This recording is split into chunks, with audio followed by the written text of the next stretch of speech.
So this video might be useful to you, it might be useful to somebody else, but somebody needs to hear this idea, and so I'm here to share it. Lust is not just about the idea of watching certain films. It's not just about giving into the temptation of this, that, or the temptation of, for example, the explicit videos and stuff like that. It's not even also just about going out with people for casual relationships or casual intercourse and stuff like that. There comes a point where lust is bigger than that, and the damage that it has in our life expands beyond that realm. And sometimes we don't realize really why do those repercussions affect us. There are certain ways in which we give into lust that we don't realize. And what I'm trying to say is that it's bigger than just sex. It's not bigger than just watching porn. Lust is also to give into all the things that are attractive to you, even though you know that they will be hurtful to you in the long run.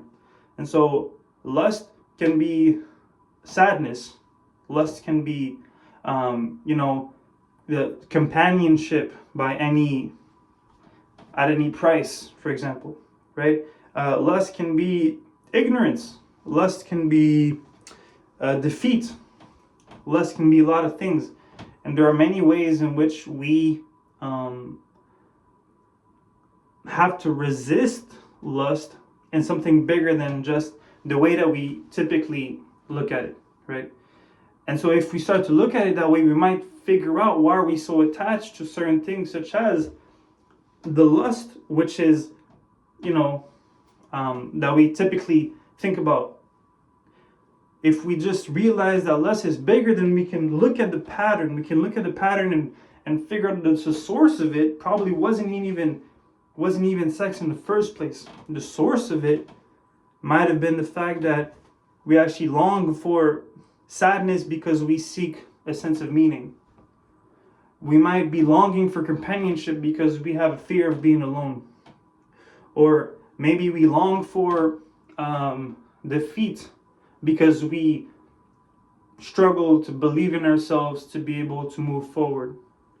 Because to believe in yourself and to trust yourself is a risk that you have trouble taking, but you feel like it's safer if you trust somebody else to be with you, and so now the risk is shared and you'll just go along with their vision of things.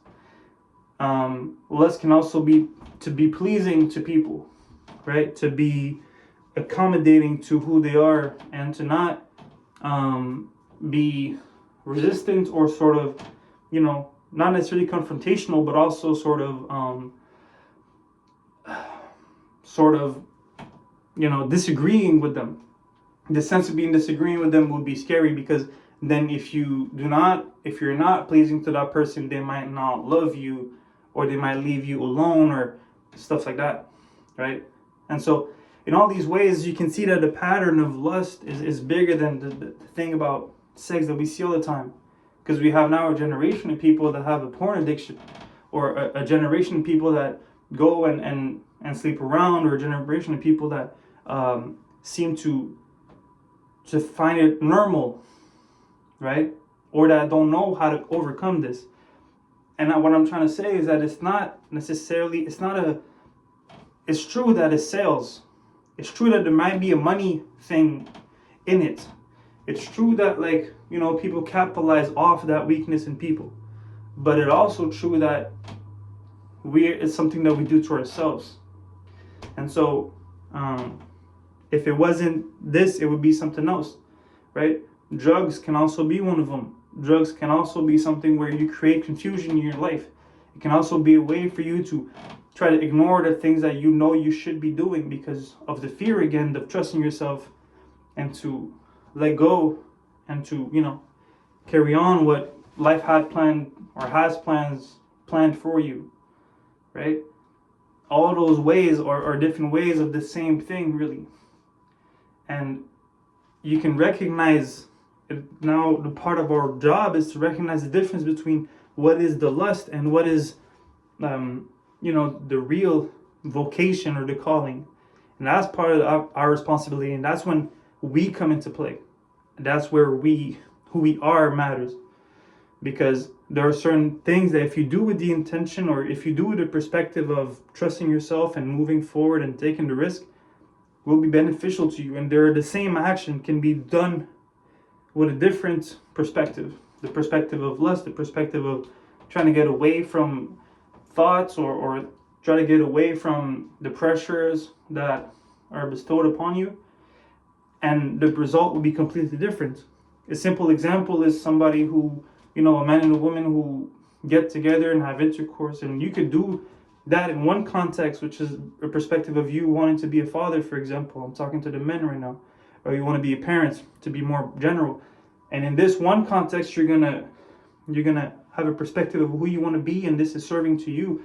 Maybe you're in a married couple, for example, and then that same action can fuel you into becoming that person. But that same action done with a different perspective, with the perspective of instant gratification and moving forward, into just satisfying some type of desire, will then hinder you from becoming certain things. It will actually do the opposite thing, where now you'll find yourself having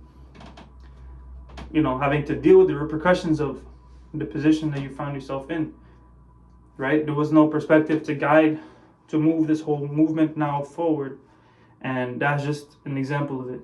And so what I'm trying to say is that the perspective in which we do things matters a lot. What I'm trying to say is that, to resume this, that lust is actually the things which bring you away from yourself and into almost crashing. It's almost like a crash. It's like instant, boom, you touch the ground, and then now there's nothing. And so the instant gratification kind of leaves you with a void. And so a lot of things in society, pretty much what I'm trying to say, are revolved around this. And it's important to not just point fingers into saying that people push this content or this content into you, and so that you're a victim of that, or that people are. It's more likely that there is a pattern here which will go deeper than the actual idea that we typically think about when you think about lust. And it's to recognize, what am I actually looking for here? Am I looking for companionship? Am I actually looking for distraction? Am I actually trying to feign ignorance? And then as soon as you have awareness of it, then you're, in itself, it might be enough to free you from that vice, because now you understand what is the real thing that you're looking for, and so you can spend a lot less time wasted on certain things, and you could then actually do things which are fulfilling to you, and realize that there are such things as risks that are necessary to take, such as trusting yourself, and from there you can move forward in life. But unless you realize the actual source of it, you'll never really like overcome or change. You can do all those things about, for example, everything you hear online about how to overcome this addiction, but it seems for me that the way that has worked on a broad scale for anything, which is either just YouTube videos or distractions as far as overeating or stuff like that, it seems like it's always the same thing. And so I hope this helps. I hope this made sense, and if it did, please leave a comment and let me know. Thank you for watching, and I'll see you. Bye.